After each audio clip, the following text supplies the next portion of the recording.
नमस्कार, स्वागत है आप सभी का जीके रिवीजन के इस सीरीज़ में। तो यहाँ पर हम लोग कवर करेंगे परीक्षा वाणी जो वन लाइनर 2026 अपडेटेड है उसको, और इस क्रम में हमारा इतिहास का सेशन होने वाला है। तो चलिए क्लास स्टार्ट करते हैं। प्रागैतिहासिक काल से भारतीय पुरातत्व का जनक किसे कहा जाता है? अलेक्जेंडर कनिंघम को। किस भूगर्भ वैज्ञानिक एवं पुरातत्वविद को भारतीय प्रागैतिहास के पिता के रूप में जाना जाता है? Robert Bruce Foote. किनको जाना जाता है भारतीय प्रागैतिहास का पिता के रूप में?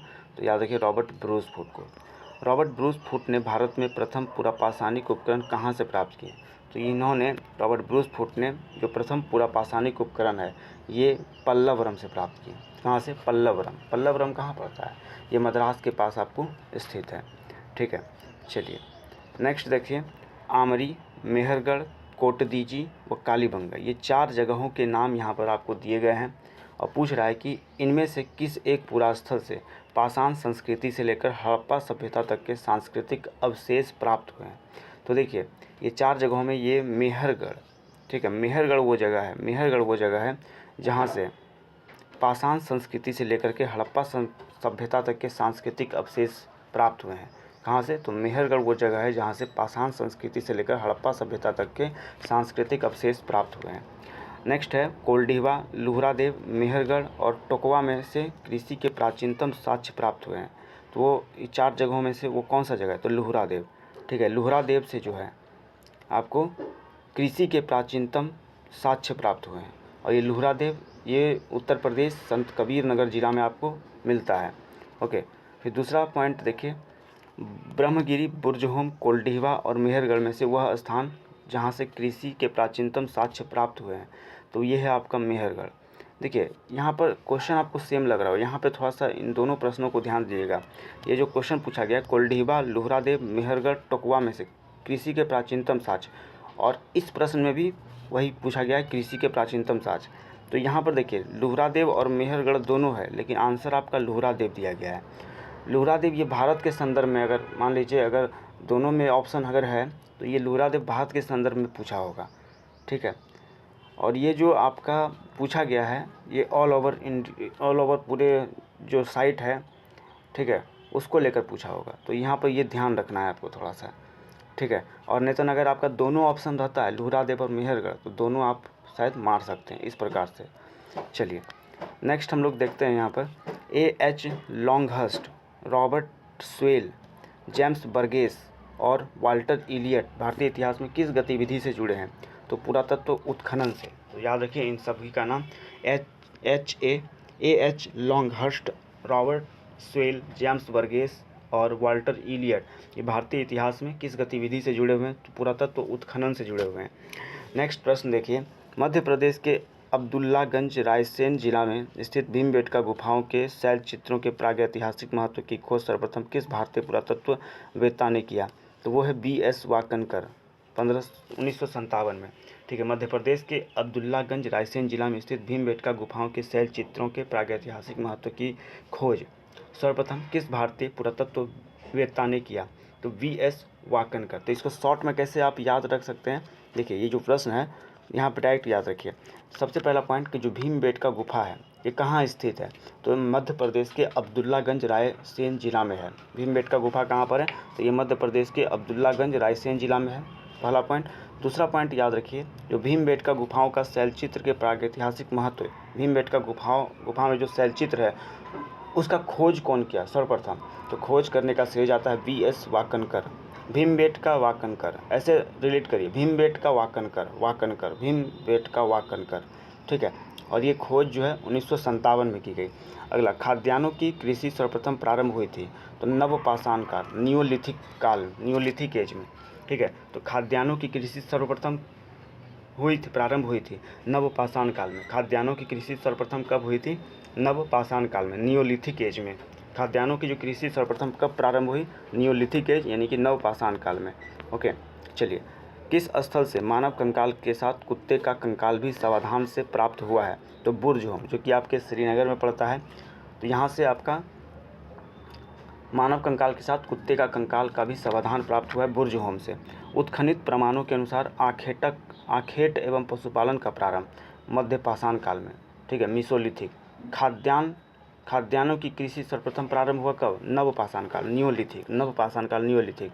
वहीं पूछ रहा है कि आपका आखेट, यानी कि आखेट मतलब होता है शिकार, आखेट एवं पशुपालन का प्रारंभ सर्वप्रथम कब हुआ? मध्यपाषाण काल। आखेट और पशुपालन, शिकार और पशुपालन का प्रारंभ कब हुआ? तो याद रखिएगा आप, ये आपका स्टार्ट हुआ मध्यपाषाण काल में। एक सेकेंड रुक जाइए, ठीक है, मध्यपाषाण काल में। भारत में मानव जीवाश्म का साक्ष्य सर्वप्रथम कहाँ से मिला है?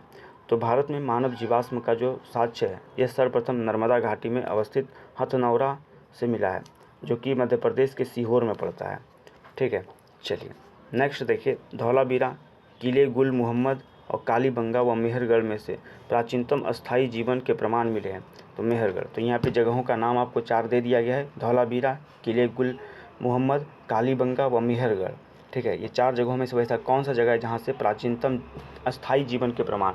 तो प्राचीनतम अस्थायी जीवन का जो प्रमाण है ये मेहरगढ़ से प्राप्त हुआ है, ठीक है। ध्यान रखिएगा, जो प्राचीनतम अस्थायी जीवन का प्रमाण, प्राचीनतम अस्थायी जीवन का प्रमाण कहाँ से मिला है हमको? मेहरगढ़ से। गौरिक मृद्भांड पात्र OCP का नामकरण हुआ था हस्तिनापुर में, ठीक है। जो गौरिक मृद्भांड पात्र है OCP, इसका नामकरण हस्तिनापुर में हुआ।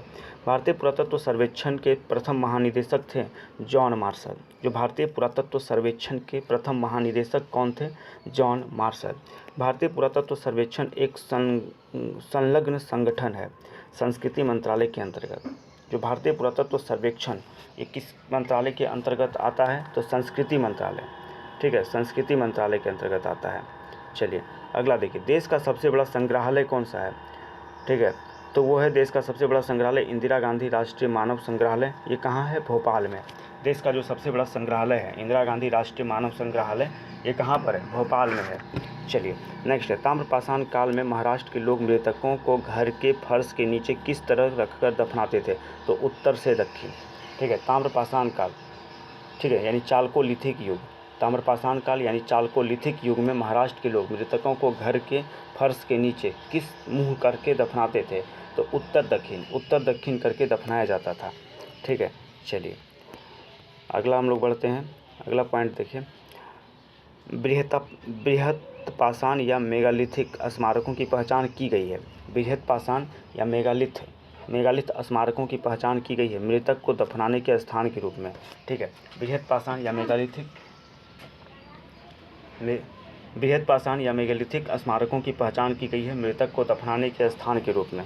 अगला देखिए, मानव द्वारा सर्वप्रथम प्रयुक्त अनाज कौन है? तो वो है जौ। मानव द्वारा सर्वप्रथम प्रयुक्त अनाज कौन था? वो है जौ। राख का टीला किस नवपाषाणिक स्थल से संबंधित है? संगनकल्लू। ये कर्नाटक के बेल्लारी में पड़ता है, ठीक है। राख का टीला किस नवपाषाणिक स्थल से संबंधित? तो राख का टीला अगर पूछे तो संगनकल्लू, राख का टीला संगनकल्लू, ठीक है, राख का टीला संगनकल्लू, ठीक है। भारत के किस आरंभिक पुरापाषाण युग के शिलाश्रय मतलब चित्रकला को बोलते हैं। तो भारत के किस आरंभिक पुरापाषाण युग के शिलाश्रय यानी चित्रकला से सर्वाधिक चित्र प्राप्त हुए हैं? तो भीमबेटका, मध्य प्रदेश से, ठीक है। भारत के किस आरंभिक पुरापाषाण युग के चित्रकला से सर्वाधिक चित्र प्राप्त हुए हैं? तो भीमबेटका, मध्य प्रदेश से प्राप्त हुए हैं। चलिए नेक्स्ट हमारा देखिए, नवदा टोली का उत्खनन किसने किया था? तो नवदा टोली, सबसे पहला पॉइंट कि नवदा टोली कहाँ पड़ता है? ये मध्य प्रदेश में है। और नवदा टोली का उत्खनन किसने किया था? प्रोफेसर HD सांकलिया ने। नवदा टोली का उत्खनन बताइए किसने किया? Professor HD Sankalia. नवदा टोली का उत्खनन किसने किया था? तो प्रोफेसर HD सांकलिया ने किया। नवदा टोली का उत्खनन प्रोफेसर HD सांकलिया ने। ताम्रपाषाण काल में चूल्हे और वृत्ताकार गर्त गृहों की प्राप्ति किस स्थल से हुई है? ठीक है, तो इनाम गांव, जो कि महाराष्ट्र में पड़ता है। तो ध्यान रखिए, ताम्रपाषाण काल में चूल्हे और वृत्ताकार गर्त गृह की प्राप्ति, चूल्हा और वृत्ताकार गर्त गृह की प्राप्ति कहाँ से? इनाम गांव, ठीक है, इनाम गांव। इसको याद रखने का ट्रिक कैसे? देखिए, चूल्हा और वृत्ताकार गर्त गृह, तो देखिए चूल्हा में खाना पकेगा, अगर मान लीजिए कोई गेस्ट आया, ठीक है, तो खाना खाएगा तो बोले वाह कितना स्वादिष्ट खाना है, और खा के बोलेगा हम आपको इनाम देना चाहते हैं, आप इतना अच्छा हमको खाना खिलाएं, आप हम कुछ इनाम तो आपके लिए बनता है, तो इनाम देगा। तो चूल्हा और वृत्ताकार गर्त गिरी, इनाम गांव, चूल्हा और वृत्ताकार गर्तगिरी इनाम गाँव। तो ऐसे चीज़ों को थोड़ा रिलेट कर सकते हैं आप, ठीक है। तो ताम्रपाषाण काल में चूल्हे और वृत्ताकार गर्तगृहों की जो प्राप्ति किस स्थल से हुई है? इनाम गाँव महाराष्ट्र से हुई है। गंगा घाटी की नरहन संस्कृति किससे संबंधित है? तो गंगा घाटी की जो नरहन संस्कृति है ये ताम्रपाषाणिक काल से संबंधित है। गंगा घाटी की नरहन संस्कृति किससे संबंधित है? ताम्रपाषाणिक काल से। नरहन ताम्रपाषाणिक, नरहन ताम्रपाषाणिक, ठीक है। कुंभकारी का सर्वप्रथम प्रमाण किस युग से प्राप्त हुआ? तो नवपाषाण काल। कुंभकारी का सर्वप्रथम प्रमाण किस युग से हमको प्राप्त होता है?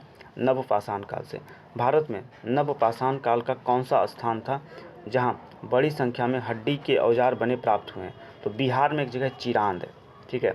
इस प्रश्न को एक बार फिर से मैं रिपीट कर देता हूँ। भारत में नवपाषाण काल का कौन सा स्थान था जहाँ बड़ी संख्या में हड्डी से बने औजार प्राप्त हुए हैं? तो वो है बिहार के चिरांद से।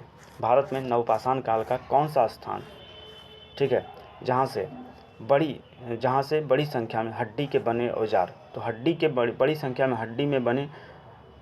हड्डी से बने औजार कहाँ से हमको प्राप्त हुए? तो बिहार के चिरांद से। बिहार का चिरांद क्यों फेमस है? क्योंकि वहाँ से हमको बड़ी संख्या में हड्डी से बने औजार मिला है। मानव द्वारा सर्वप्रथम प्रयोग में लाया जाने वाला धातु कौन सा था? तो क्रमशः तांबा, कांसा एवं लौह। मानव द्वारा सर्वप्रथम प्रयोग में लाया जाने वाली धातु थी तो क्रमशः पहला तो तांबा, उसके बाद फिर कांस्य प्रयोग में आया, फिर लोहा। तो मानव द्वारा सर्वप्रथम प्रयोग में लाई जाने वाली धातु पहला तांबा, फिर कांस्य, फिर लोह। इसको सीक्वेंस में आपको याद रखना है। पहला तांबा, फिर कांस्य, फिर लोह। तांबा, कांस्य एवं लोह। इतिहास के पिता की उपाधि किसे प्रदान की गई है? तो हेरोडोटस को। विंध्य क्षेत्र के किस शिलाश्रय से सर्वाधिक मानव कंकाल मिले हैं? लेखिया से। लेखिया, ठीक है। विंध्य क्षेत्र के किस शिलाश्रय से सर्वाधिक मानव कंकाल में? लेखिया से, ठीक है। तो सर्वाधिक मानव कंकाल अगर पूछेंगे लेखिया, ठीक है। ट्रिक कैसे याद रखना है? सर्वाधिक मानव कंकाल मिले तो मैं अपने दोस्त को बोलूँगा यहाँ पर बहुत सारा मानव कंकाल है, इसको लिख लो। ऐसे अगर मान लीजिए गांव वाला लैंग्वेज में बात करते हैं, जैसे मान लीजिए मेरे दोस्त का नाम रमेश है। रमेश लिखा हो रमेश, इतना कंकाल मिल रहा है यहाँ, ठीक है। लिखा हो रमेश लिखा हो, इतने कंकाल हमरा मिल रहे, ठीक है। तो विंध्य क्षेत्र के किस शिलाश्रय से सर्वाधिक मानव कंकाल मिले? तो लिखा हो रमेश, मानव कंकाल ठो मिल रहे, तो लेखिया। लिखिया रमेश, लिख ल रमेश, या लिखा हो रमेश, जैसे आप लोग गांव में यूज करते हो। तो लिखा रमेश, सर्वाधिक मानव कंकाल ठो मिल रहे। कहाँ से मिल रहे? तो विंध्य क्षेत्र से मिल रहे। अगला देखिए, किन नवपाषाणिक स्थलों से गर्त आवास, गड्ढों वाले घर के साक्ष्य प्राप्त हुए हैं? तो किस नवपाषाणिक स्थल से गर्त आवास? तो गर्त आवास जो मिला है हमको वो जम्मू कश्मीर के बुर्जहोम और गुजरात के रंगपुर से मिला है, ठीक है। चलिए आगे हम लोग बढ़ते हैं। अगला देखिए, कोपेनहेगन संग्रहालय की सामग्री से पाषाण, कांस्य और लौह युग का त्रियुगीन विभाजन किया था। ठीक, कोपेनहेगन संग्रहालय की सामग्री से पाषाण, कांस्य और लौह युग का त्रियुगीय विभाजन किया था। किसने? तो क्रिश्चियन जर्गेनसन थॉमसन। तो कोपेनहेगन संग्रहालय की सामग्री से पाषाण, कांस्य और लौह युग का त्रियुगीय विभाजन किसने किया? तो क्रिश्चियन जर्गेनसन थॉमसन, ठीक है, थॉमसन। ओके, इसको याद रखिए। हड्डी से निर्मित आभूषण भारत में मध्य पाषाण काल के संदर्भ में प्राप्त हुए हैं, ठीक है। तो याद रखिए, हड्डी से निर्मित आभूषण भारत में मध्य पाषाण काल के संदर्भ में प्राप्त हुए हैं। तो महदहा, सराय, नाहर राय एवं दमदमा, तीनों क्षेत्र उत्तर प्रदेश के प्रतापगढ़ में है। तो महदहा, सराय, नाहर राय एवं दमदमा ये ऐसे जगह हैं जहाँ से हड्डी से निर्मित आभूषण भारत में प्राप्त हुए हैं। तो हड्डी से निर्मित आभूषण भारत में मध्य पाषाण काल के संदर्भ में प्राप्त हुए। कहाँ से प्राप्त हुए हैं? तो महदहा, सराय, नाहर राय एवं दमदमा से। चलिए नेक्स्ट यहाँ पर देख सकते हैं, एक ही कब्र से 3 मानव कंकाल, दमदमा से, ठीक है। अच्छा, कुत्ते के साथ, मानव कंकाल के साथ कुत्ते को दफनाने का जो साक्ष्य है ये बुर्ज होम से, और एक ही कब्र से 3 मानव कंकाल, दमदमा।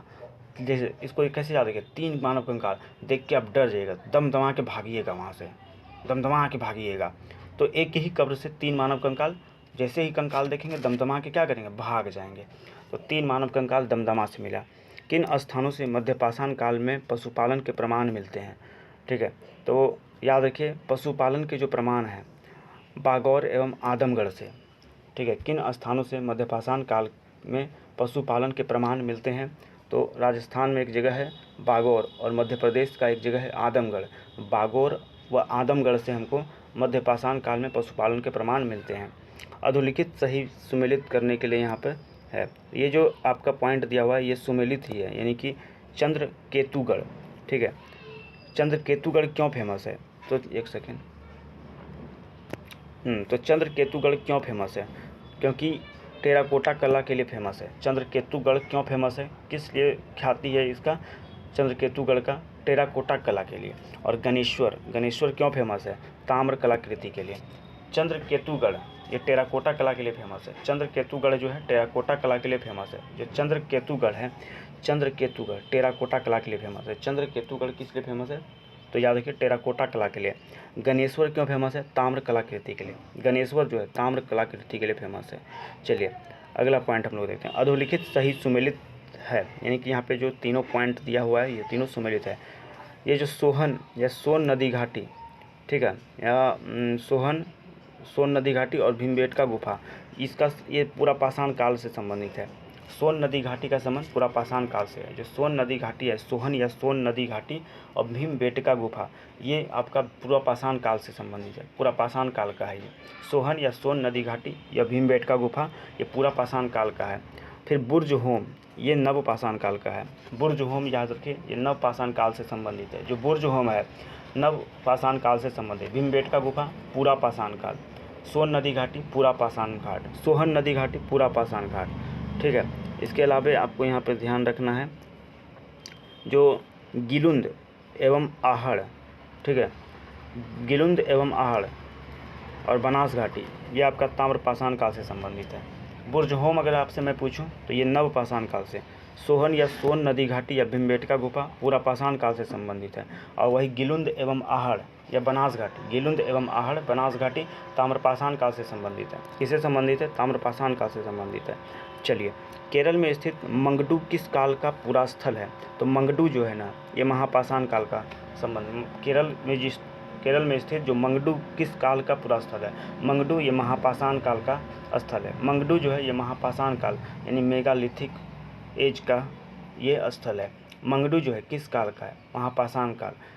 ऐसे भी आपको प्रश्न पूछ सकता है कि जो महापाषाण काल से संबंधित मंगडू, ठीक है, ये कहाँ स्थित है? केरल। मंगडू जो है आपके केरल में स्थित है। चलिए नेक्स्ट हम लोग बढ़ते हैं। अगला पॉइंट देखिए क्या है। नवपाषाण काल यानी नियोलिथिक पीरियड की समाप्ति के पश्चात दक्षिण भारत के ऊंचे प्रायद्वीपीय क्षेत्र में जिस संस्कृति का उद्भव हुआ उसकी क्या संज्ञा थी? महापाषाणिक संस्कृति। ठीक है, प्रश्न ध्यान से पढ़िए क्या बोला जा रहा है प्रश्न में। प्रश्न बोल रहा है, ठीक है, कि नवपाषाण काल की समाप्ति के पश्चात दक्षिण भारत के ऊंचे प्रायद्वीपीय क्षेत्र में जिस संस्कृति का उद्भव हुआ उसकी क्या संज्ञा थी? तो महापाषाणिक संस्कृति। कहने का इसका मतलब है कि दक्षिण भारत के ऊंचे प्रायद्वीपीय क्षेत्र में नवपाषाण काल पहले चल रहा था, और जैसे नवपाषाण काल की समाप्ति होती है यानी नियोलिथिक पीरियड की समाप्ति के बाद कौन से पीरियड का वहाँ पे कौन से कल्चर का, कौन से संस्कृति का उद्भव हुआ, तो नवपाषाण काल जैसे समाप्त होता है वैसे महापाषाणिक संस्कृति की वहाँ पे शुरुआत होती है, उद्भव होता है। तो दक्षिण भारत के ऊंचे प्रायद्वीपीय क्षेत्र में, ठीक है, नवपाषाण काल की समाप्ति के पश्चात किस संस्कृति का उद्भव हुआ? तो महापाषाणिक संस्कृति। ठीक है, महापाषाणिक संस्कृति का उद्भव हुआ। चलिए अब हम लोग डिस्कस करेंगे सिंधु सभ्यता। ओके, अब हम लोग डिस्कस करेंगे सिंधु सभ्यता। सिंधु सभ्यता, इसका काल आपको याद रखना है 2300 लेकर के 2300 से 1700 ईसा पूर्व। सिंधु घाटी या हड़प्पा सभ्यता पुरातात्विक दृष्टि से कैसी सभ्यता है?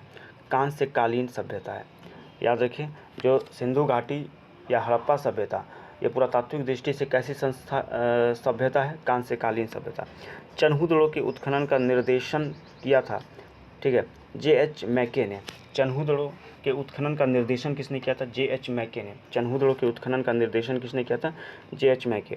हड़प्पा सभ्यता का सर्वाधिक मान्यता प्राप्त काल कौन सा है? तो 2300 ईसा पूर्व से 1700 ईसा पूर्व तक।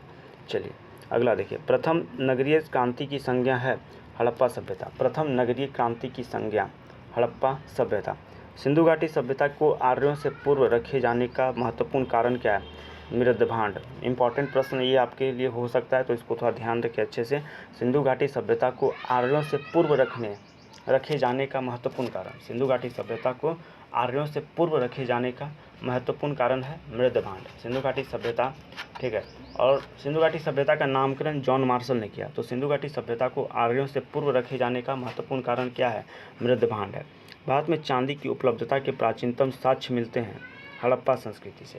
भारत में चांदी की उपलब्धता के प्राचीनतम साक्ष्य कहाँ से मिलते हैं? हड़प्पा संस्कृति से मिलते हैं। कहाँ से मिलते हैं? हड़प्पा संस्कृति से। अगला, हड़प्पा संस्कृति में पाए जाने वाली मुहरों और टेराकोटा कलाकृतियों में किस एक जानवर का निरूपण नहीं मिलता?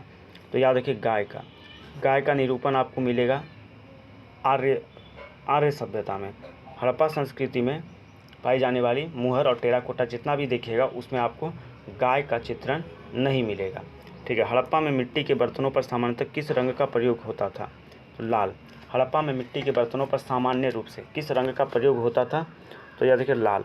मूर्ति पूजा का आरंभ कब से माना जाता है? पूर्व आर्य से, प्री आर्यन। मूर्ति पूजा का जो आरंभ है कब से माना जाता था? पूर्व आर्य। मूर्ति पूजा का जो आरंभ है कब से माना जाता था? पूर्व आर्य। सर जॉन मार्शल के प्रभारी पद के दौरान किन स्थलों की खुदाई यानी उत्खनन किया गया? मोहनजोदड़ो और हड़प्पा। जब सर जॉन मार्शल प्रभारी पद पर थे तो उस दौरान कौन कौन से स्थल की खुदाई हुई? मोहनजोदड़ो और हड़प्पा, ठीक है। हाथी दांत का पैमाना किस सैंधव काल से मिला है? लोथल से। हाथी दांत का जो पैमाना है कहाँ से मिला है? लोथल, ठीक है। हाथी दांत का पैमाना कहाँ से मिला है हमको? लोथल से। हाथी दांत का पैमाना लोथल से। अब यहाँ पर देखिए, सिंधु सभ्यता के बारे में अधोलिखित कथन सत्य हैं। यहाँ पर 6 कथन, 6 गो स्टेटमेंट है। ये 6 स्टेटमेंट आपका सही है, ठीक है। तो यहाँ पर क्या क्या, यह अपने सिंधु सभ्यता अपने नगर नियोजन के लिए सही एकदम करेक्ट पॉइंट है। यह मोहनजोदड़ो हड़प्पा के लिए जाने जाए, सही बात है। इनके पास चित्रलेखीय लिपि, जिसको कि भाव चित्रात्मक बोल सकते हैं, थे। हाँ, सिंधु सभ्यता के पास चित्रलेखीय लिपि थी, जिसको कि अभी तक हम लोग समझ भी नहीं पाए हैं, ठीक है, पढ़ भी नहीं पाए हैं। ओके, इनके पास लौह और रक्षा शास्त्रों के ज्ञान का अभाव था, ठीक है। लौह और रक्षा शास्त्रों के ज्ञान का अभाव था। हाँ, लोहा से ये लोग परिचित नहीं थे, ये लोग लोहा से परिचित नहीं थे, ठीक है। तांबे से परिचित है, लोहा से परिचित नहीं थे। तो यहाँ पे बोला गया इनके पास लौह एवं रक्षा शास्त्रों के ज्ञान का अभाव था। ये बात बिल्कुल सही है, इनके पास लौह और रक्षा शास्त्रों के ज्ञान का अभाव था। व्यापार और वाणिज्य उन्नत दशा में, हाँ, व्यापार और वाणिज्य जो था, ठीक है, वो उन्नत दशा में था। सिंधु सभ्यता में नाव के चित्र लोथल तथा मोहनजोदड़ो से प्राप्त हुए। तो हाँ, सिंधु सभ्यता में तो अगर पूछ ले कि क्या नाव के चित्र लोथल एवं मोहनजोदड़ो से प्राप्त हुए? हाँ, सिंधु सभ्यता में नाव के चित्र लोथल एवं मोहनजोदड़ो से प्राप्त हुए। ये भी पॉइंट आपका सही है। तो 6 पॉइंट यहाँ पे जो लिखा हुआ है ये सभी पॉइंट यहाँ पे सत्य है। चलिए नेक्स्ट हम लोग देखते हैं, सिंधु सभ्यता का विशाल स्नानागार पाया गया मोहनजोदड़ो से। सिंधु सभ्यता का जो विशाल स्नानागार है, बाथ टब है, ठीक है, कहाँ से पाया गया? मोहनजोदड़ो से। प्राचीन स्थल तथा पुरातात्विक खोज का सही सुमेल अधोलिखित है। तो देखिए यहाँ पे सुमेल यानी कि सब मिला हुआ है। तो लोथल से हमको क्या मिला है? तो गोदीबाड़ा का मतलब बंदरगाह होता है, ठीक है, या पत्तन नगर। तो गोदीबाड़ा या पत्तन नगर लोथल से। कालीबंगा से क्या मिला है? जुते हुए खेत की खोज। कालीबंगा, जुता हुआ खेत की खोज कहाँ से? कालीबंगा से। धौलावीरा की बात करें, उन्नत जल प्रबंधन और हड़प्पन लिपि के बड़े आकार के 10 चिन्हों वाला एक शिलालेख, ठीक है। उन्नत जल प्रबंधन और हड़प्पन लिपि के बड़े आकार के 10 चिन्हों वाला एक शिलालेख हमको कहाँ से मिला है? धौलावीरा से। कहाँ से मिला है बाबू? धौलावीरा से। तो याद रखिए, उन्नत जल प्रबंधन धौलावीरा। उन्नत जल प्रबंधन कहाँ से? धौलावीरा। देखिए, जल प्रबंधन, जल से क्या करिएगा? धो दीजिएगा, ठीक है। तो उन्नत जल तो धो दीजिएगा, जल है तो धोना पड़ेगा भाई, तो धोना पड़ेगा तो धौलावीरा। उन्नत जल प्रबंधन, जल से धोएंगे तो धौलावीरा। हड़प्पन लिपि के बड़े आकार के 10 चिन्हों वाला एक शिलालेख। अगर आपसे पूछ लूँ मैं कि हड़प्पन लिपि के बड़े आकार के 10 चिन्हों वाला शिलालेख कहाँ से मिला है? धौलावीरा से मिला है। हड़प्पन लिपि के बड़े आकार के 10 चिन्हों वाला एक शिलालेख हमको कहाँ से मिला है? धौलावीरा। जब हम धो रहे थे तो वहाँ से हमको एक बड़ा आकार का शिलालेख धोते धोते वहाँ पे घिसा तो हमको एक बड़ा आकार का 10 चिन्ह वाला शिलालेख मिला, धौलावीरा। उन्नत जल प्रबंधन धौलावीरा। चलिए, पक्की मिट्टी की बनी हुई हल की प्रतिकृति कहाँ से? बनावली एवं कालीबंगा, ठीक है। कालीबंगा से हमको जुते हुए खेत का प्रमाण मिला है और पक्की मिट्टी की बनी हुई हल की प्रतिकृति कहाँ से मिला है? टेराकोटा कहाँ से मिला है? बनावली एवं कालीबंगा से। तो ये सभी मिलान सत्य है यहाँ पे। चलिए यहाँ पर देखिए सही सुमेल अधिलिखित हैं, ये पे 5 पॉइंट आपका सुमेलित है। तो देखिए जो हड़प्पा है ये रावी नदी के तट पर है, लोथल भोगवा नदी के तट पर, नागार्जुन कोंडा कृष्णा नदी, याद रखिए जो नागार्जुन कोंडा है ये आपके कृष्णा नदी के तट पर, पैठन जो है गोदावरी, हस्तिनापुर गंगा नदी के किनारे। ठीक है, तो इन पॉइंट्स में आपको जो इम्पोर्टेंट, ठीक है, जिससे आप ज़्यादा परिचित नहीं है वो पॉइंट आपका नागार्जुन कोंडा। लोथल के बारे में तो सबको पता रहता है, रावी के बारे में सबको पता रहता है, नागार्जुन याद रखिए कोंडा, नागार्जुन कोंडा कृष्णा नदी। पैठन के बारे में याद रखिए, पैठन सबसे इंपॉर्टेंट है, गोदावरी के तट पर है। पैठन किस नदी के तट पर है? गोदावरी। और हस्तिनापुर गंगा। चलिए नेक्स्ट हम लोग बढ़ते हैं। देखिए इसके अलावा रोपड़ की बात करें तो रोपड़ सतलुज के किनारे स्थित है अपना, रोपड़ सतलुज के किनारे। और कालीबंगा जो है घग्गर, कालीबंगा घग्गर के किनारे। चलिए नेक्स्ट यहाँ पर देखिए सिंधु सभ्यता संबंधित है तो आध ऐतिहासिक युग प्रोटो हिस्टोरिक एज से संबंधित है। सिंधु सभ्यता किससे संबंधित है? तो आध ऐतिहासिक युग से। ठीक है, हड़प्पा संस्कृति के स्थल मोहनजोदड़ो तथा चन्हुदड़ो कहाँ पर स्थित है? सिंध में है। हड़प्पा संस्कृति के स्थल मोहनजोदड़ो और चन्हुदड़ो कहाँ पर स्थित है? सिंध में स्थित है। कहाँ स्थित है? सिंध में स्थित है। ओके, यहाँ पर जो पॉइंट्स दिए हुए हैं ये सभी सुमेलित हैं, तो इसको देख लीजिए कौन सा स्थल कहाँ पर है। जैसे आलमगीरपुर उत्तर प्रदेश में है, लोथल गुजरात में भोगवा नदी के तट पर है। कालीबंगा की बात करें तो गंगानगर राजस्थान में। कालीबंगा कहाँ पर है? गंगानगर राजस्थान। कालीबंगा कहाँ पर है बाबू? तो गंगानगर राजस्थान में। रोपड़ की बात करें तो ये पंजाब में है। मांडी जो है उत्तर प्रदेश में। उत्तर प्रदेश में 2 जगह, एक आलमगीरपुर और एक आपका मांडी।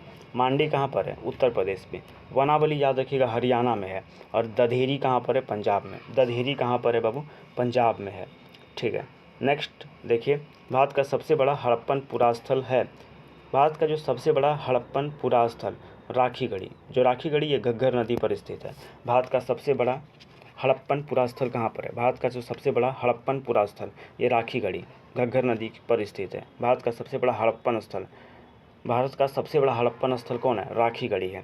रंगपुर जहाँ हड़प्पा की समकालीन सभ्यता थी वह है सौराष्ट्र, जो कि गुजरात में है। रंगपुर जहाँ हड़प्पा की समकालीन सभ्यता थी वह है सौराष्ट्र। सिंधु घाटी की सभ्यता गैर आर्य थी क्योंकि वह नगरीय सभ्यता थी। सिंधु घाटी की सभ्यता गैर आर्य थी क्योंकि वह नगरीय सभ्यता थी। ठीक है, मानव समाज विलक्षण है क्योंकि वह मुख्यतः आश्रित होता है अर्थव्यवस्था पर। ये पॉइंट बहुत इंपॉर्टेंट हो सकता है आपके लिए। मानव समाज विलक्षण है क्योंकि वह मुख्यतः आश्रित होता है किस पे? अर्थव्यवस्था पर। मानव समाज विलक्षण है क्यों?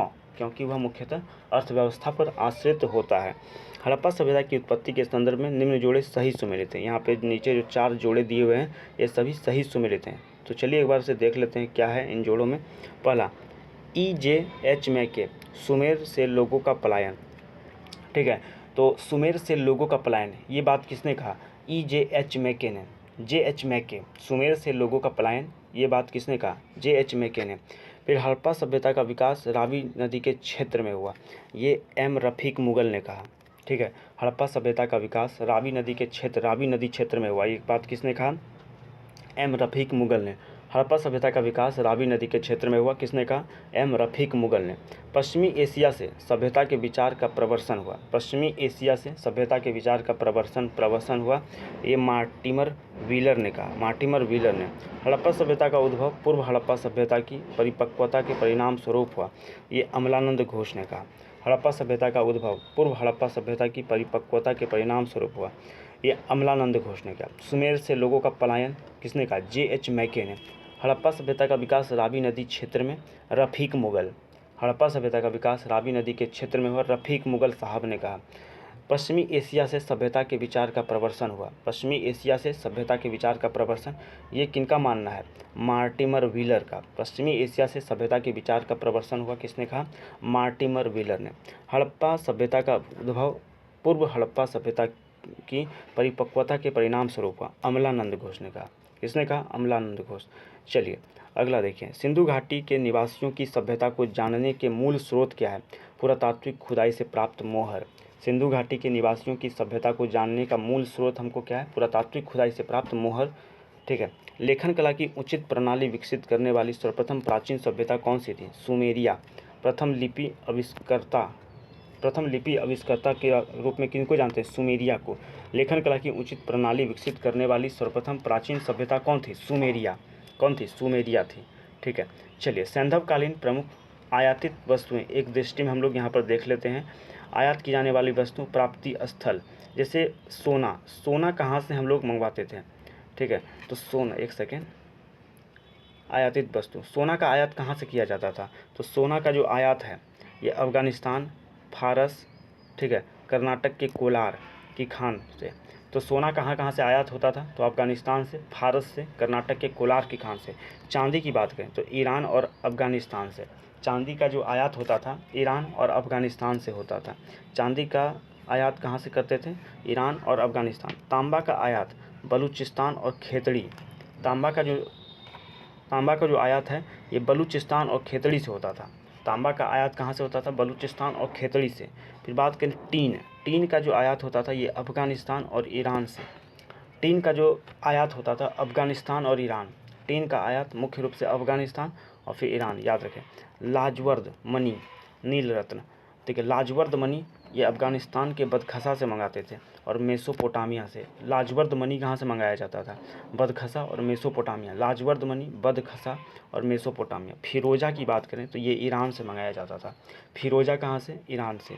शिलाजीत की बात करें हिमालय क्षेत्र से। सीसा ये राजस्थान, अफ़गानिस्तान और ईरान। सीसा कहाँ से मंगाया जाता था? तो सीसा याद रखें राजस्थान, अफ़गानिस्तान, ईरान। सेल खड़ी की बात करें तो ये राजस्थान, गुजरात और बलूचिस्तान से। सेल खड़ी कहाँ से मंगाया जाता था? राजस्थान, गुजरात और बलूचिस्तान से। सेल खड़ी कहाँ से? राजस्थान, गुजरात और बलूचिस्तान से। शंख एवं कौड़ियाँ ये सौराष्ट्र, गुजरात के सौराष्ट्र और दक्षिणी भारत से। शंख एवं कौड़ी कहाँ से मंगाया जाता था? गुजरात के सौराष्ट्र और दक्षिण भारत से। हरित मणि की बात करें ये दक्षिण भारत से आयात होता था। गोमेद मतलब मनका बनाने हेतु गोमेद कहाँ से मंगवाते थे? गुजरात। मनका बनाने हेतु गोमेद का आयात कहाँ से होता था? गुजरात से। गो से गुजरात, गो से गोमेद, ऐसे इसको याद रख सकते हैं। चलिए नेक्स्ट हम लोग बढ़ते हैं। अगला देखिए, सिंधु घाटी के लोग विश्वास करते थे मातृशक्ति में। सिंधु घाटी के लोग किस में विश्वास करते थे? तो मातृशक्ति में विश्वास करते थे। सिंधु घाटी के लोग पूजा करते थे पशुपति की। द्विशव संस्कार का प्रमाण मिलता है। द्विशव यानी कि डबल वरियल। द्विशव संस्कार लोथल और कालीबंगा से। द्विशव संस्कार का जो प्रमाण है ये कहाँ से मिलता है? लोथल एवं कालीबंगा। द्विशव संस्कार का प्रमाण लोथल एवं कालीबंगा से मिलता है। चलिए, यहाँ पे चारों पॉइंट सुमेलित है। तो यहाँ पर देखिए, हड़प्पा की खोज किसने की? दयाराम साहनी।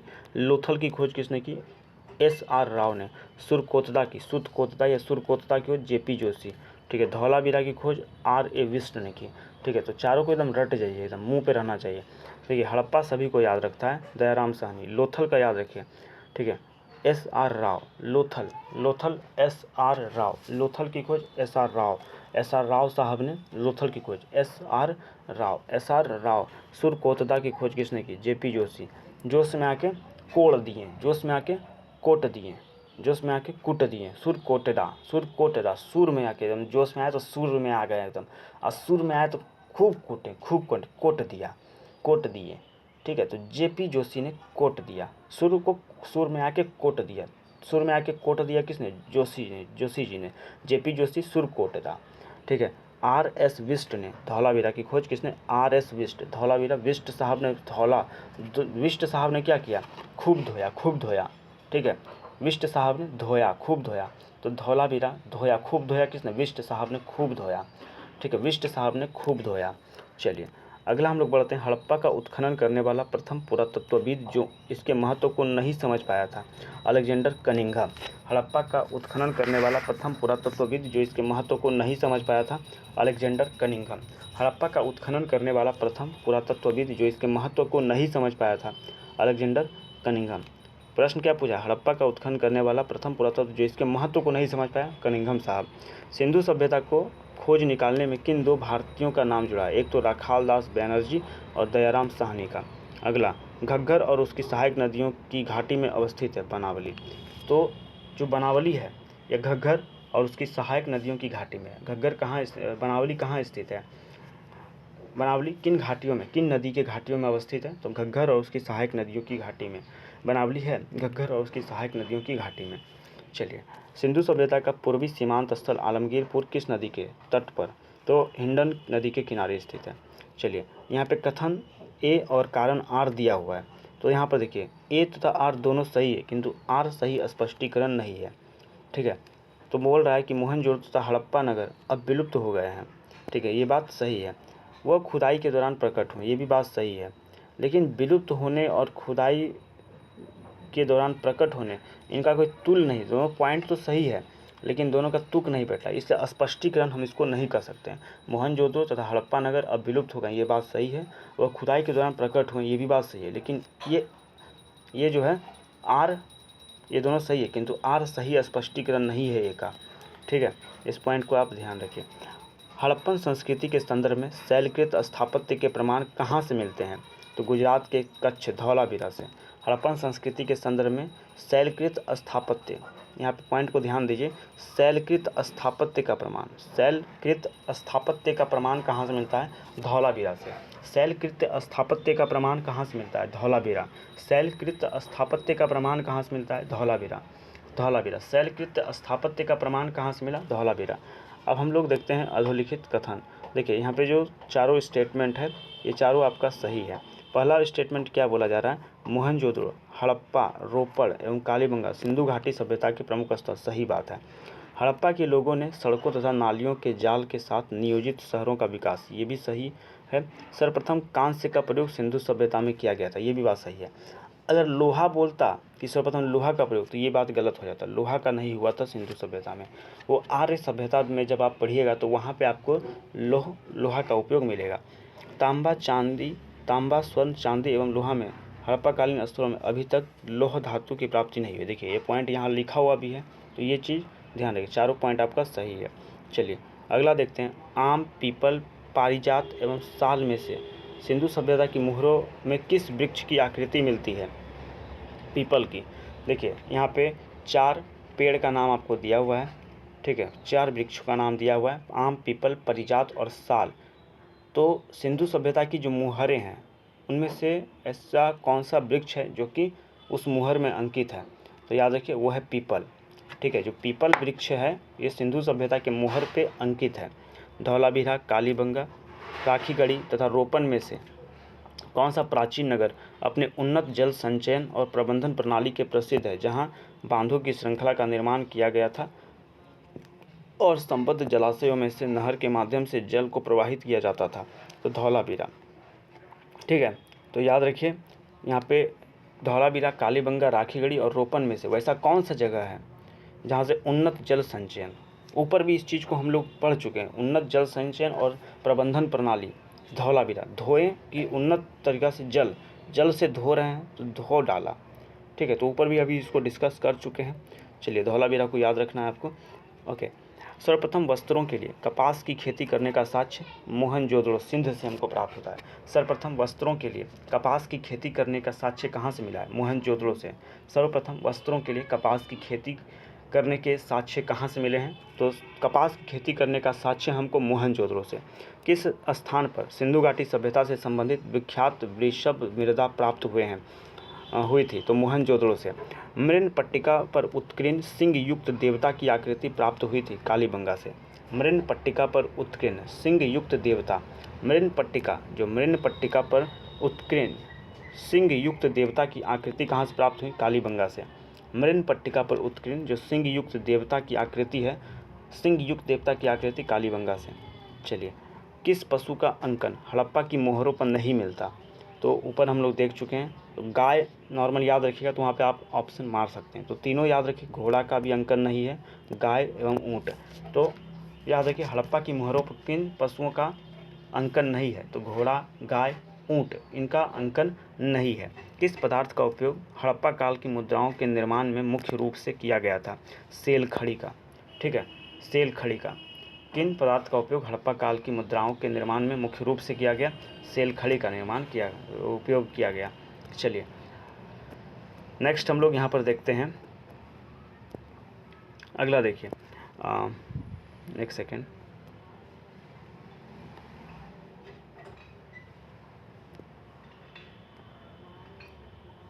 चलिए, पैमानों की खोज ने यह सिद्ध कर दिया है कि सिंधु घाटी के लोग माप और तौल से परिचित थे। यह खोज कहाँ पर हुई? तो लोथल में। पैमानों की खोज ने यह सिद्ध कर दिया है कि सिंधु घाटी के लोग माप और तौल से परिचित थे। यह खोज कहाँ पर हुई? गुजरात के लोथल। पैमानों की खोज ने यह सिद्ध कर दिया है कि सिंधु घाटी के लोग माप और तौल से परिचित थे। यह खोज कहाँ पर हुई? तो गुजरात के लोथल में। सिंधु सभ्यता की मुद्रा में किस देवता के समतुल्य चित्रांकन मिलता है? आद्य शिव। ठीक है। सिंधु सभ्यता की मुद्रा में किस देवता के समतुल्य चित्रांकन मिलता है? तो आद्य शिव। मोहनजोदड़ो को किस एक अन्य नाम से भी जानते हैं? मृतकों का टीला। हड़प्पन स्थल सनौली बागपत जिला में है, सनौली के उत्खनन से प्राप्त हुई थी, तो मानव समाधान। हड़प्पन स्थल सनौली के उत्खननों से प्राप्त हुई थी, तो मानव समाधान प्राप्त हुआ था। ठीक है। अगला, रोमन, सिंधु, यूनानी एवं मिस्र की सभ्यताओं में से कौन सी सभ्यता नील नदी के तट पर पनपी? तो नील नदी के तट पर मिस्र की सभ्यता। याद रखिए, जो मिस्र की सभ्यता है, ये चार ऑप्शन, ये ऑप्शन ऊपर जो चार नाम दिया जा रहा है ना प्रश्न में, ये ऑप्शन एक्चुअल में ये ऑप्शन है आपका। ठीक है, ये चार ऑप्शन में से वो कौन सा है जो कि नील नदी के तट पर पनपी? तो वो आपका मिस्र। ठीक है, मिस्र की जो सभ्यता है ये नील नदी के तट पर पनपी। मिस्र की सभ्यता किस नदी के तट पर पनपी? नील नदी के तट पर पनपी। हड़प्पीय स्थल एवं उनकी अवस्थिति से संबंधित राज्यों का सुमेल अधोलिखित है। तो देखिए, यहाँ पे स्थल और वो कौन से राज्य में है, ये चीज़ यहाँ पर दिया गया है। तो मांडा की बात करें तो ये जम्मू कश्मीर में है। दाइमाबाद और नेवासा ये महाराष्ट्र में है। राखीगढ़ी बालू हरियाणा में। पाडरी गुजरात में है। पाडरी कहाँ पे है बाबू? गुजरात में। ईसमपुर कहाँ पे है? कर्नाटक में है। डिडवाना राजस्थान में है। डिडवाना झील भी है एक, तो याद रख सकते हैं, इससे आप रिलेट कर सकते हैं। डिडवाना झील राजस्थान। डिडवाना कहाँ पे? राजस्थान। गुड़ियामा गुफा कहाँ पे है? तमिलनाडु में। गुड़ियामा गुफा कहाँ पे? तमिलनाडु। ठीक है, चलिए अगला देखिए। नेक्स्ट है हमारे पास सिंधु घाटी सभ्यता झेलम, चिनाब, सिंधु एवं गंगा में से, ठीक है, किस नदी के तट पर नहीं बसी थी? तो देखिए, गंगा नदी के तट पर नहीं बसी थी। बाकी बात तो आपका झेलम के तट पर, चिनाब और सिंधु के तट पर बसी हुई थी, लेकिन गंगा नदी के तट पर सिंधु घाटी सभ्यता नहीं बसी हुई थी। एक आपका उत्तर प्रदेश में आपका जो आलमगीरपुर है वो हिंडन नदी है। ठीक है, तो वो चीज़ ध्यान रखिएगा। गंगा नदी के तट पर सिंधु घाटी सभ्यता नहीं बसी थी। अगला पॉइंट देख सकते हैं, कौन सी हड़प्पा नगर 3 भागों में विभक्त था? तो धौलावीरा। ठीक है, वैसा कौन सा हड़प्पीय नगर है जो 3 भागों में विभक्त था? तो वो गुजरात का धौलावीरा। कौन सा हड़प्पीय नगर 3 भागों में विभक्त था? तो वो धौलावीरा। कौन सा हड़प्पीय नगर 3 भागों में विभक्त था? तो वो धौलावीरा। सिंधु घाटी सभ्यता के संदर्भ में अधोलिखित कथन सत्य है। ये 3 जो पॉइंट आपको दिए हुए हैं ये सभी सत्य हैं। पहला पॉइंट, यह मुख्यतः लौकिक सभ्यता थी तथा उसमें धार्मिक तत्व यद्यपि उपस्थित था, वर्चस्वशाली नहीं था। ठीक है, जो आपका सिंधु घाटी सभ्यता यह मुख्यतः लौकिक सभ्यता थी और उसमें धार्मिक तत्व यद्यपि उपस्थित था। क्या सिंधु घाटी सभ्यता में धार्मिक तत्व उपस्थित था? हाँ, क्योंकि वो पशुपति की पूजा करते थे, लेकिन ये वर्चस्वशाली नहीं था। धार्मिक तत्व तो था लेकिन वर्चस्वशाली नहीं था। उस काल में भारत में कपास से वस्त्र बनाए जाते थे। हाँ, कपास से वस्त्र बनाए जाते थे, ये बात सही है।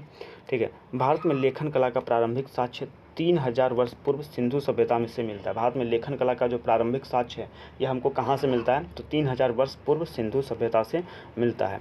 चलिए आगे हम लोग देखते हैं, मेसोपोटामिया में शामिल क्षेत्र को आज किस नाम से जाना जाता है? तो मेसोपोटामिया में शामिल क्षेत्र को आज किस नाम से? तो पूर्व सीरिया, दक्षिण पूर्व तुर्की और इराक। मेसोपोटामिया में शामिल क्षेत्र को किस नाम से? तो मेसोपोटामिया में शामिल है आपका पूर्व सीरिया, दक्षिण पूर्व तुर्की और इराक। सिंधु सभ्यता से जुड़े उत्तर प्रदेश में स्थित स्थल इस प्रकार हैं। तो उत्तर प्रदेश में कौन कौन सा है? एक तो बड़ा गांव, ये आपको सिंधु सभ्यता से संबंधित है। और बड़ा गांव कहाँ पर है? उत्तर प्रदेश। आलमगीरपुर तो हम लोग जानते हैं हिंडन नदी के तट पर। और एक याद रखिए, हुलास। ठीक है, बड़ा गांव और हुलास, ये दोनों नाम आपको ध्यान रखने, क्योंकि आलमगीरपुर तो सबको पता रहता है। बड़ा गांव व हुलास याद रखिए सिंधु सभ्यता से संबंधित स्थल है। बड़ा गांव और हुलास सिंधु सभ्यता से संबंधित स्थल, ये उत्तर प्रदेश में है। बड़ा गांव और हुलास कहाँ पे है बाबू? ये उत्तर प्रदेश में है। ठीक है, इसको आप ध्यान रखिए। चलिए नेक्स्ट यहाँ पर देखिए, सिंधु सभ्यता से संबंधित सर्वाधिक पुरास्थल किस नदी के तट पर विद्यमान है? तो सिंधु सभ्यता से संबंधित सर्वाधिक पुरास्थल यानी कि सबसे ज़्यादा जो स्थल है ये किस नदी के तट पर है? घग्घर नदी। ठीक है। घग्गर नदी के तट पर 1100 बस्तियां यहाँ पर देखी गई। सिंधव सभ्यता से संबंधित जो सर्वाधिक पुरास्थल किस नदी के तट पर विद्यमान है? तो घग्गर नदी के तट पर। किस नदी के तट पर सर्वाधिक पुरास्थल है? घग्गर नदी, ठीक है। वह सिंधव पुरास्थल जहाँ झूकर झांगर संस्कृति विकसित हुई, चन्हूदड़ो। तो याद रखिए, झूकर झांगर संस्कृति सबसे इम्पॉर्टेंट हो सकता है आपके लिए, याद रखिए झूकर झांगर संस्कृति।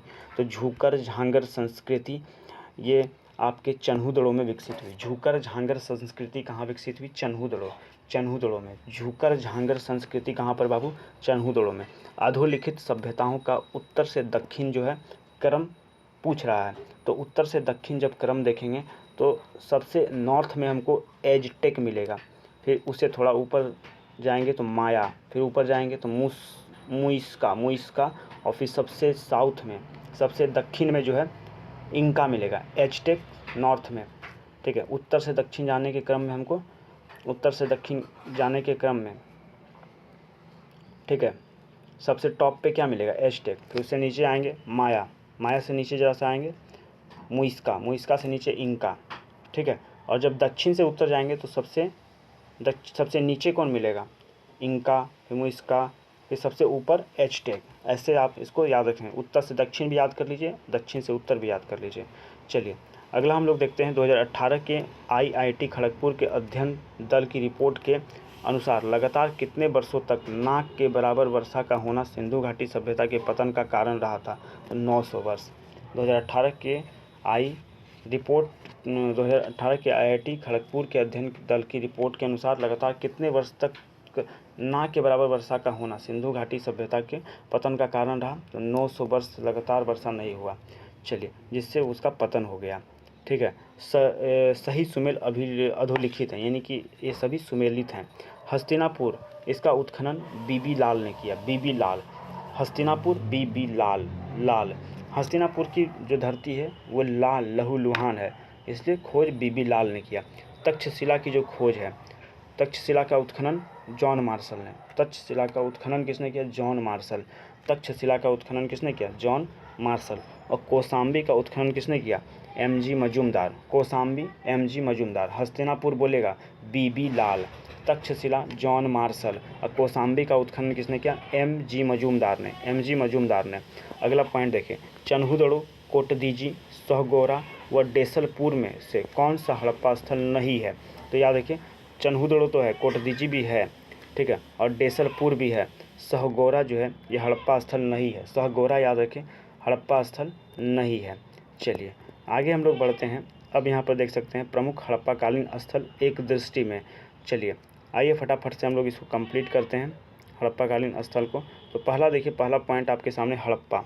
बात करें हड़प्पा की, एक सेकेंड, बात करें हड़प्पा की, तो ये वर्तमान प्रमुख स्थल की स्थिति मांटगोमरी जिला पश्चिमी पंजाब पाकिस्तान में। जो हड़प्पा है इसकी वर्तमान स्थिति ये कहाँ पर है वर्तमान में? तो मांटगोमरी जिला पश्चिमी पंजाब पाकिस्तान, ठीक है। हड़प्पा का जो खोज एवं उत्खनन करता है, यानी खोज किसने? तो हड़प्पा की खोज दयाराम साहनी ने 1921 में किया, ठीक है। खोज दयाराम साहनी ने और उत्खनन भी दयाराम साहनी ने 1923 में, ठीक है।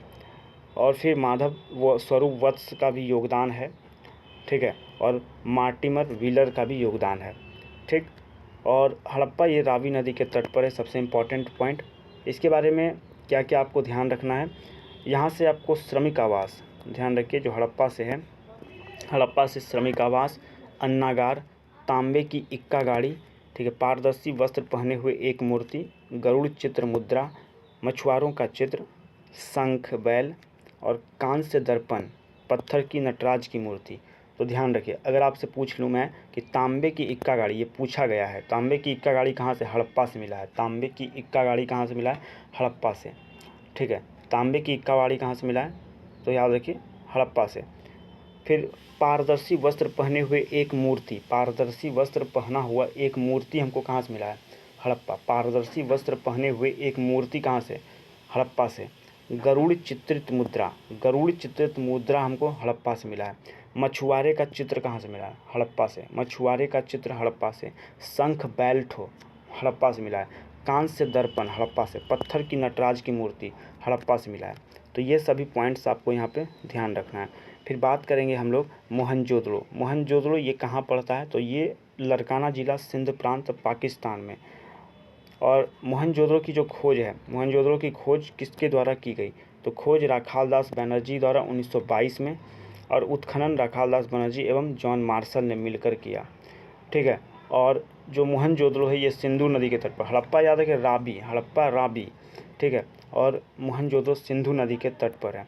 इस यहाँ से हमको क्या क्या साक्ष्य मिला है ये चीज़ हमको पता होना चाहिए। तो देखिए, बृहत स्नानागार मिला है, ठीक है, मोहनजोदड़ो से बृहत स्नानागार, ठीक है। पुरोहितों का आवास, पुरोहितों का आवास कहाँ से? मोहनजोदड़ो से। पुरोहितों का आवास कहाँ से? मोहनजोदड़ो से। महाविद्यालय मोहनजोदड़ो से। 16 मकानों का बैरक यानी जेल, 16 मकानों का बैरक कहाँ से मिला है? मोहनजोदड़ो से। कांसे की नर्तकी, कांसे की नर्तकी मोहनजोदड़ो, कांसे की नर्तकी कहाँ से? मोहनजोदड़ो। दाढ़ी वाले पुजारी की मूर्ति मोहनजोदड़ो से। एक श्रृंगी पशुओं वाली मुद्राएं प्राप्त हुई हैं, एक श्रृंगी पशुओं वाली मुद्राएं, एक श्रृंगी पशुओं वाली मुद्राएं कहाँ से प्राप्त हुई हैं? मोहनजोदड़ो से। एक श्रृंगी पशुओं वाली मुद्राएं कहाँ से प्राप्त हुई हैं? मोहनजोदड़ो से। मजीठ से लाल रंगा हुआ कपड़ा, मजीठ से लाल रंगा हुआ कपड़ा कहाँ से? तो याद है कि मजीठ से लाल रंगा हुआ कपड़ा हमको कहाँ से मिला है पता है? मोहनजोदड़ो से। मिट्टी की बनी बैलगाड़ी, मिट्टी की बनी बैलगाड़ी मोहनजोदड़ो से। शिलाजीत मोहनजोदड़ो। स्वास्तिक चिन्ह कहाँ से मिला है? मोहनजोदड़ो। पीतल का बत्तख मोहनजोदड़ो से। तो मोहनजोदड़ो से क्या क्या हमको प्राप्त हुआ है एक बार फिर से रिपीट हम लोग कर लेते हैं।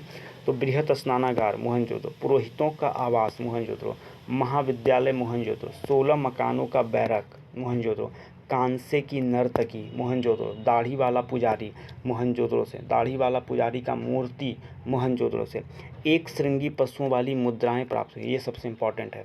एक श्रृंगी पशुओं वाली मुद्राएं कहाँ से प्राप्त हुई हैं? मोहनजोदड़ो से, ठीक है। मजीठ से लाल रंगा हुआ कपड़ा मोहनजोदड़ो, और मिट्टी की बनी बैलगाड़ी, मिट्टी की बनी बैलगाड़ी कहाँ से बनी है? मोहनजोदड़ो से। शिलाजीत मोहनजोदड़ो, स्वास्तिक चिन्ह मोहनजोदड़ो, और पीतल का बत्तख ठो मोहनजोदड़ो से मिला है। चलिए, अगला जो हमारा स्थल है वो है चन्हूदड़ो। बात करेंगे चन्हूदड़ो, तो ये सिंध पाकिस्तान में है। और चन्हूदड़ो की जो खोज है, चन्हूदड़ो की खोज ये N.G. मजूमदार ने, और उत्खनन अर्नेस्ट मैके ने, ठीक है। चन्हूदड़ो की खोज किसके द्वारा की गई? चन्हूदड़ो को खोजा N.G. मजूमदार, और उत्खनन अर्नेस्ट मैके ने किया।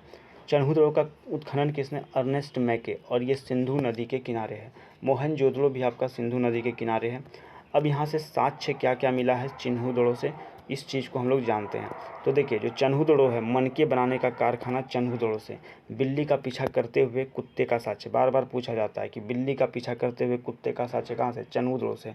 बिल्ली का पीछा करते हुए कुत्ते का साक्ष्य कहाँ से? बिल्ली का पीछा करते हुए कुत्ते का साक्ष्य चन्हूदड़ो से। मनके बनाने का कारखाना चन्हूदड़ो। लिपस्टिक चन्हूदड़ो से। कांस्य से गाड़ी चन्हूदड़ो। वर्गाकार ईंट, इंपॉर्टेंट है, वर्गाकार ईंट मनके बनाने का कारखाना चन्हूदड़ो। कंघा, 3 घड़ियाल। देखिए, कॉस्मेटिक का अगर सामान से संबंधित पूछता है, चन्हूदड़ो आंसर करिएगा। 2 मछलियों के अंकन वाली मुद्रा, 2 मछलियों के अंकन वाली मुद्रा चन्हूदड़ो। काजल तथा पाउडर, देखिए यहाँ पे कॉस्मेटिक प्रोडक्ट वाला आपको मैं दिखाता हूँ। देखिए, जैसे लिपस्टिक हो गया, कंघी हो गया, ठीक है, काजल हो गया, ये सब कॉस्मेटिक से संबंधित है, ठीक है। पाउडर हो गया, ठीक है। तो अगर कॉस्मेटिक प्रोडक्ट बोलेगा, चन्हूदड़ो आंसर मारिएगा। मनके बनाने का कारखाना चन्हूदड़ो। बिल्ली का पीछा करते हुए कुत्ते का साक्ष्य चन्हूदड़ो। वर्गाकार ईंट कहाँ से मिला है?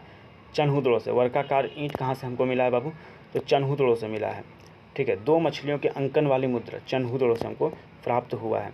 चलिए, अगला हम लोग कालीबंगा की बात करेंगे। तो देखिए, कालीबंगा ये हनुमानगढ़ राजस्थान में है, ठीक है। और कालीबंगा की जो खोज है किसने की? A.N. घोष ने। खोज A.N. घोष, उत्खनन डॉक्टर B.B. लाल और B.K. थापर, ठीक है। जो आपका कालीबंगा है, कालीबंगा का उत्खनन करने का श्रेय किनको जाता है? Doctor B.B. लाल एवं B.K. थापर, ठीक है। और खोज A.N. घोष ने, कालीबंगा की खोज घोष साहब ने किया। सबसे इम्पॉर्टेंट पॉइंट, ये किस नदी के तट पर है? कालीबंगा ये घग्गर नदी के तट पर है। प्राचीन नाम घग्गर का सरस्वती था, ठीक है। अब यहाँ पे कुछ इम्पॉर्टेंट संबंधित इससे फैक्ट हम लोग यहाँ पर देख लेते हैं। देखिए, जुते हुए खेत का साक्ष्य कालीबंगा से मिला है। भूकंप का साक्ष्य कालीबंगा से। अग्नि हवन कुंड, हवन कुंड कहाँ से मिला है? कालीबंगा से, कालीबंगा से, ठीक है। अलंकृत ईंट, देखिए एक आपका वर्गाकार ईंट है, वक्राकार, वक्राकार ईंट बोलेगा चन्हूदड़ो और अलंकृत ईंट बोलेगा कालीबंगा। चूड़ियाँ संभवतः एक साथ 2 फसल बोने के साच, ये भी आपको कालीबंगा से मिला। लकड़ी की नाली, ये भी कालीबंगा से हमको मिला है। चलिए नेक्स्ट यहाँ पर देखते हैं, लोथल की बात करेंगे तो लोथल ये अहमदाबाद गुजरात में है। खोज ASR राव ने इसका खोज किया। ठीक है, खोज किसने किया बाबू? तो खोज जो लोथल है इसको SR राव ने खोजा 1954 में। उत्खनन SR राव ने किया। ये भोगवा एवं साबरमती नदी के किनारे है। देखिए साबरमती भी बोलते तो घबराना नहीं है, ठीक है, तो ध्यान रखना है इसको। देखिए लोथल से हमको क्या क्या मिला? गोदीबाड़ा, वृत्ताकार एवं चौकोर अग्निकुंड, चावल व बाजरे के साक्ष्य, दो मुहे राक्षस के अंकन का संगम वाली फारस की मुहर, घोड़े की घृण मूर्ति, 3 युग्मित समाधियाँ, चालाक लोमड़ी का चिन्ह, घोड़े का जबड़ा, मिट्टी की नाव। तो इम्पॉर्टेंट यहाँ पे कौन सा? एक तो गोदीबाड़ा याद रखना ही है। वृत्ताकार एवं चौकोर अग्निकुंड, वृत्ताकार एवं चौकोर अग्निकुंड हमको लोथल से मिला है।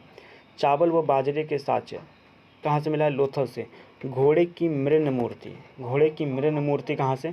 तो याद रखिएगा घोड़े की जो मृण मूर्ति है ये आपका लोथल से मिला है, और घोड़े का जबड़ा लोथल से मिला है। चलिए अगला देखिए, बनावली की बात करेंगे तो बनावली ये हरियाणा हिसार में आपका पड़ता है।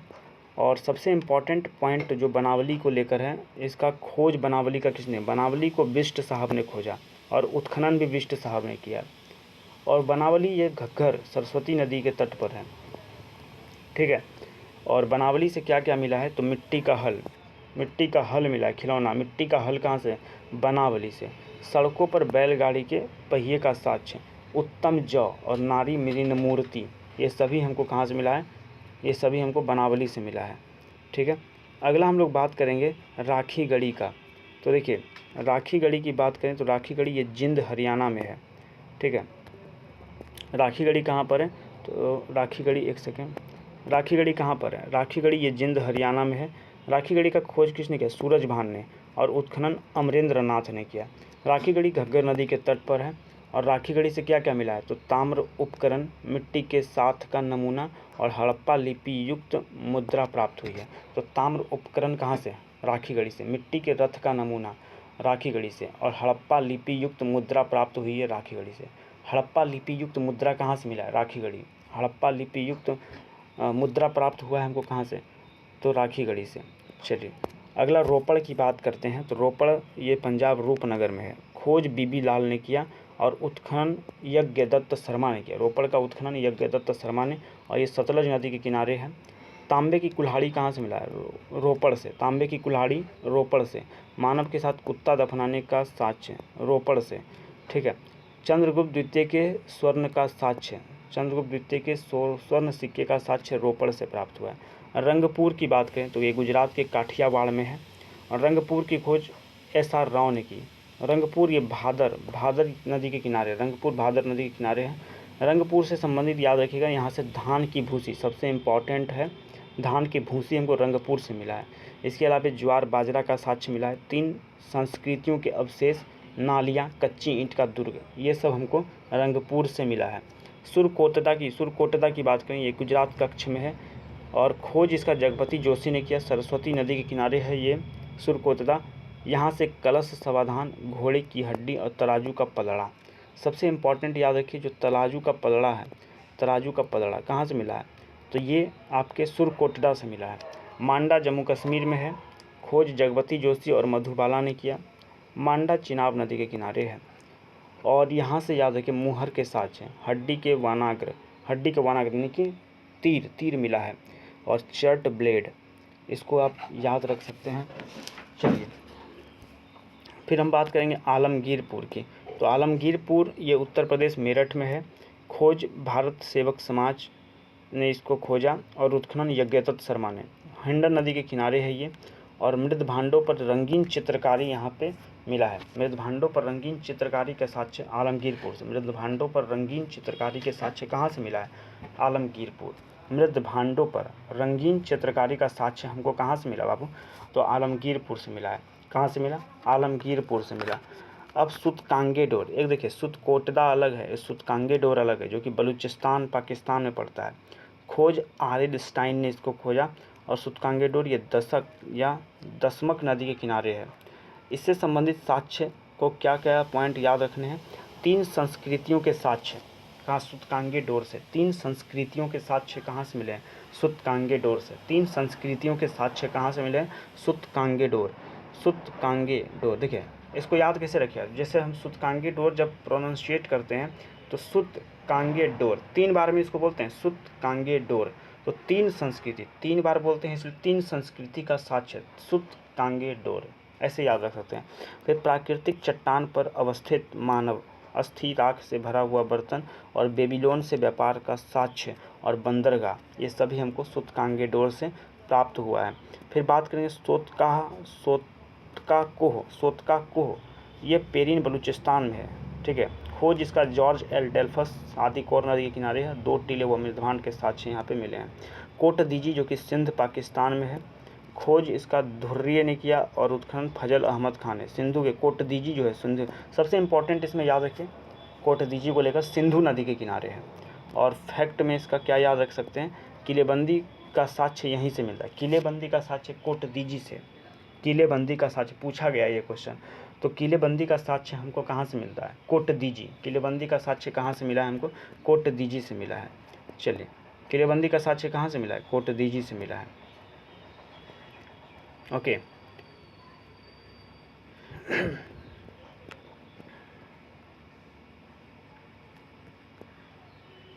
देखिए अगला है धौलावीरा, ठीक है। ये गुजरात कक्ष में है और धौलावीरा को खोजा किसने? जेपी जोशी ने और विष्ट साहब ने उत्खनन किया। प्रमुख नदी धौलावीरा किस नदी के तट पर है? तो मनहर एवं मनसेहरा नदियों के बीच। धौलावीरा जो है ना, मनहर एवं मनसेहरा नदियों के बीच में है। और इसका जो साक्ष्य हमको मिलता है, पालेश्वर श्वेत पाषाण खंड स्टेडियम, ठीक है। और 10 अक्षर के लेख, उन्नत जल प्रबंधन, सबसे इम्पॉर्टेंट उन्नत जल प्रबंधन याद रखिए। नेवले की पत्थर की मूर्ति धौलावीरा से। नेवले की पत्थर की मूर्ति कहाँ से मिला? धौलावीरा से। सुनामी के साक्ष्य कहाँ से? देखिए उन्नत जल प्रबंधन क्यों किया गया होगा? सुनामी आया होगा, देखा होगा जल बढ़ रहा है तो प्रबंधन करने का सोचा होगा, तो सुनामी के साक्ष्य, उन्नत जल प्रबंधन, ये सभी कहाँ से मिला है? धौलावीरा से। फिर कुणाल की बात करें, ये फतेहाबाद हरियाणा में है। खोज कुणाल का जेपी जोशी साहब ने किया, ठीक है। आर विष्ट ने किया। उत्खनन जेएस खत्री और श्री एम आचार्य। ये सरस्वती नदी के किनारे स्थित है। चांदी के 2 मुकुट यहाँ से मिले हैं। सोने का गहना, टेराकोटा की मोहर, ये सब यहाँ से हमको प्राप्त हुआ है। चलिए आगे हम लोग देखते हैं अलाहादीन। ये उतना इम्पोर्टेंट नहीं। मांडी थोड़ा सा देख लीजिए। मांडी ये मुजफ्फरनगर उत्तर प्रदेश में पड़ता है, ठीक है।